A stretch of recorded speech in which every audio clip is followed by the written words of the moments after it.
Alright, so hello OfflineTV. So my name is Quinlan and I'm the owner of a small YouTube channel called Mananaki Vato. After you weave through here, you touch the trigger, and they're caught.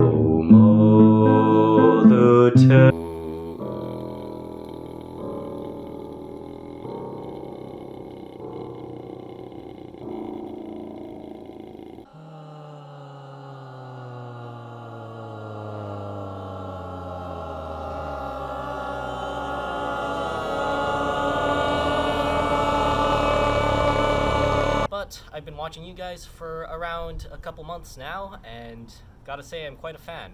So, after your recent Minecraft series and Yvonne burning down the house, I've decided, why not make a flint and steel to send to you guys so that you can burn down your house in real life.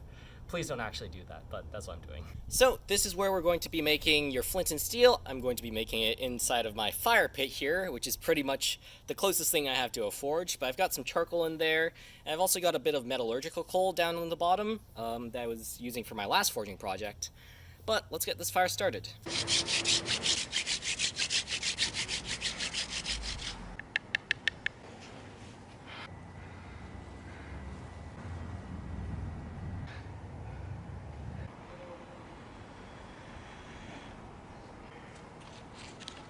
We're going to wait for that to get nice and hot. We're going to pour it out, and we'll be starting our forging.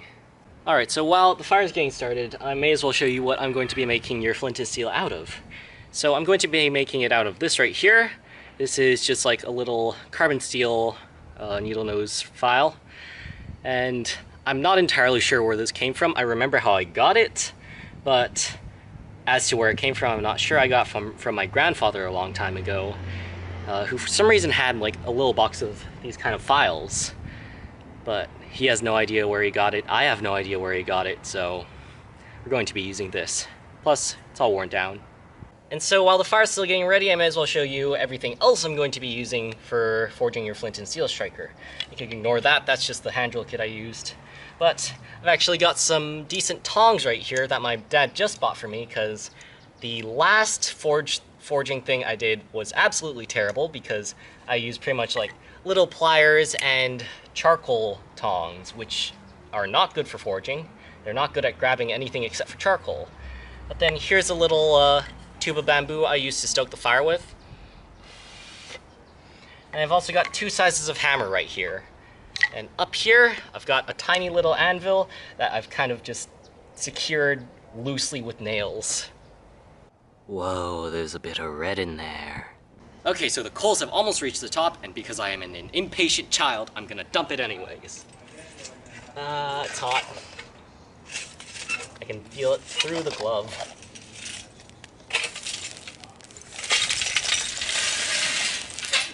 Ooh, hot, hot, hot, hot. Alright, so we got our file here. Just gonna kind of grab that and I'm gonna chuck in the side I'm going to flatten first. So chuck that right into there. Pile this up around the file.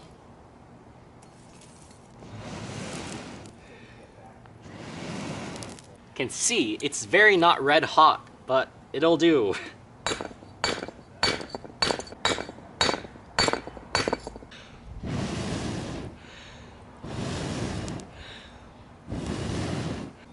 I actually got it red hot this time. Kind of.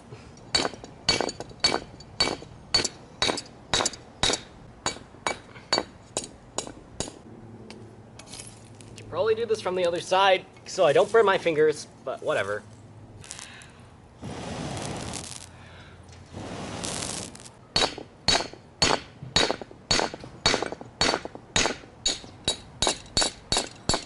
So we flattened out a section of it right there. Now let's get to work on that tail.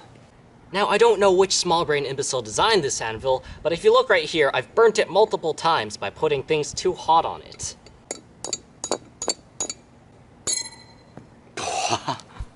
Don't do that. As you can see, I am a master of gripping things. Oh, that's very hot. Oh, nice and red hot. And you can see it's starting to burn the paint on my anvil.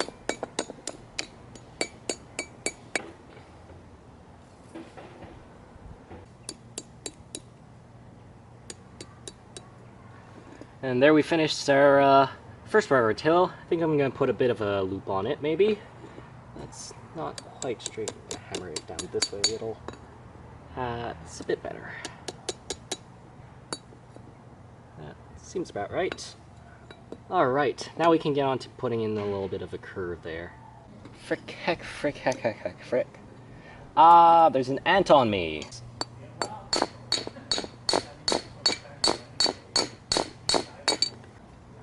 Okay, okay, okay.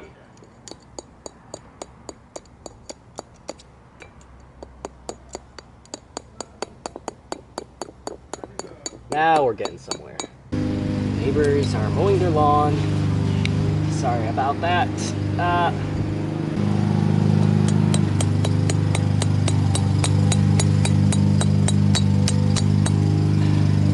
You see, I've got a whole bunch of grass on this now. There we go, there we go. Got that to open back up. This is very hot. Okay. And you know what? I think I'm gonna flatten this part a little bit more even. Give you a bit more to work with.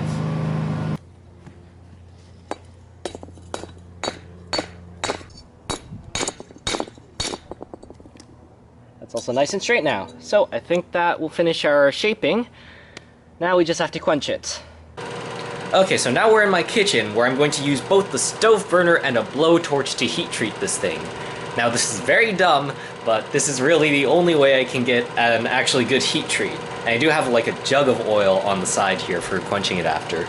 Oh yes, I also did cut off this part right here because I realized if I left it as long as it was before, it wouldn't fit in the little tin thing I was sending along with it. I'm gonna get it orange hot and dip it into the oil. And I also now realize that I have not taken off the lid of the oil, so that's gonna be fun.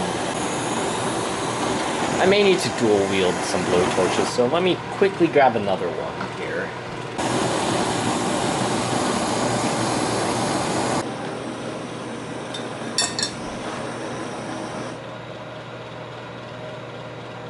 Hopefully that works. Alright, I've just taken it out of the oil, and I've already tested it out once, but take a look.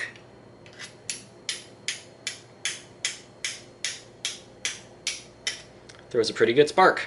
Alright, it is now dusk, the beetles are buzzing around very annoyingly, but it is now time to check out what you've got inside of your package I've sent you right here. So, packaged in your Alkaloids tin right here, you will find, let me just open this up.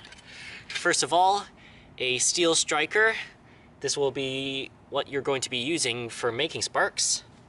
Then you've also got 2 pieces of flint. You'll be striking against these. They've got some nice sharp edges on them, so make sure not to cut yourself. And then you've got a whole bunch of this stuff.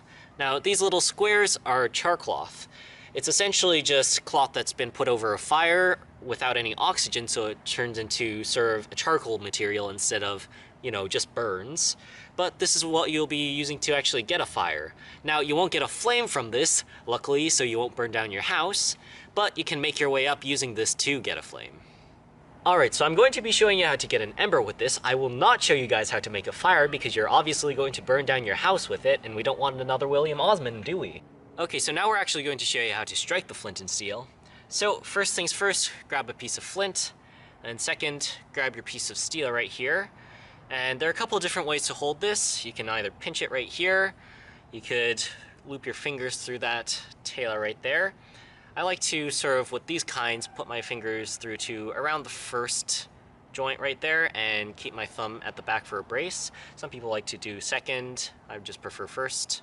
And then for holding your flint, you want to hold this at around a 45-degree angle. You can go a bit lower, but you don't really want to go any higher than that. Okay, so when you're actually trying to get your sparks, what you don't want to do is just go at it with all your force, because that's not really going to get you anywhere. What you want to do instead is try and scrape that edge of the striker against your piece of flint. Now what's actually happening when you get a spark is you're scraping little bits of metal off the side of your striker. Now these little bits of metal will oxidize rapidly and create a bit of heat. Now this heat isn't enough to burn your skin, so you don't have to worry about that at all, but it will be enough to catch things like char cloth. So when you're doing this, you want, first of all, a nice and sharp edge, and second, you're actually going to be focusing quite a bit on your wrist, and you can actually strike at it quite light. So when you've got that down, you can take a little piece of char cloth like this. What you're going to do is line up one of the edges. Sometimes you can fold it over, which I like to do. Line up one of the edges with the edge you're going to strike on, and hopefully with enough luck, that spark will hit just in the right place to get yourself a little ember. Now this won't produce a flame, luckily, so you guys don't burn down your house, but it will make a little ember, which you can then, with tinder, you can make it into a flame.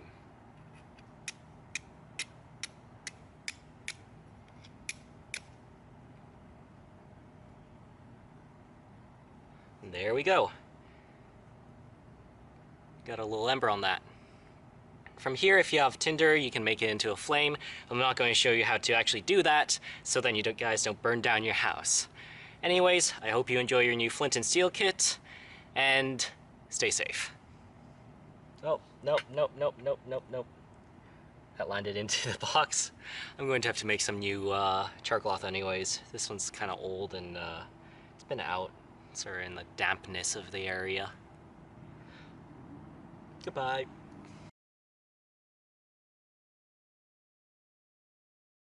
I've been bitten by mosquitoes so many times already.